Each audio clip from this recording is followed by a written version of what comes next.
VP Constantino Chiwenga Bonzi waona a perfect chance to topple the Zimbabwean leader. Panguva ino panokonzi mutungamiri wenyika is now off to Russia. Chiriko chinyazozikanwa nemunhu wese kuti mutungamiri wenyika panguva ino asiri munyika yeZimbabwe. Panguva ino inokonzi VP Constantino Chiwenga aiwa vari kunyatsokugaina support each and every day inoda kuopoza mutungamiri wenyika nevision yake 2030. Panguva ino VP Constantino Chiwenga vasara vari paspotlight kuti munhu wese is expecting much from him. Sana pina mashoko mtanyura pana mlobo subscribe or like on the bell icon.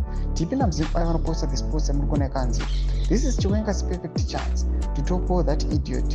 But no. Chiwenga is busy womanizing. Ndo mashoko anayo chiposta pana wakomana veZimbabwe. Tinakuti vana vana kunonoka. Vanobva vamanyira vachipinda vachikomenda pamusoro penhau iyi. Aiwa ya VP Constantino Chiwenga yoratidza kuti people they expecting much from him. Tipina makomenti anomudanyira achiti we need more action from general. Muwana lin emamuna chiti it is time or yours or perfect time. Mashoko atukona kuti aiwa people they expect much from VP Constantino Chiwenga. Panguva ino parikuonera soonekwa kunzi aiwa nyika yeZimbabwe at large yanoita the ruling party ZANU-PF.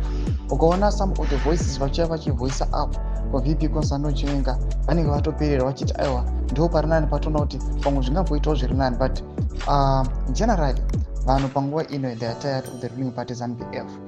Even though vari kufeila kuti vangaibvisa sei, bato iri rinyazoonekwa kunzi ibato rine vanhu vane maroots ava deep seated zviri kuvabvisa kwavo kunoti netsei.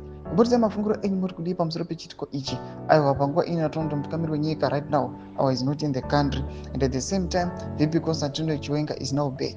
Aiwa panguva ino yonyatsoonekwa kunzi there is factionalism and chaos in the ruling party. Ina comment section medu mudze mafungiro enyu munoti kudii pamusoro pechitiko ichi. Aiwa musanganwa subscriber, kulike, pamwe chete on the bell icon.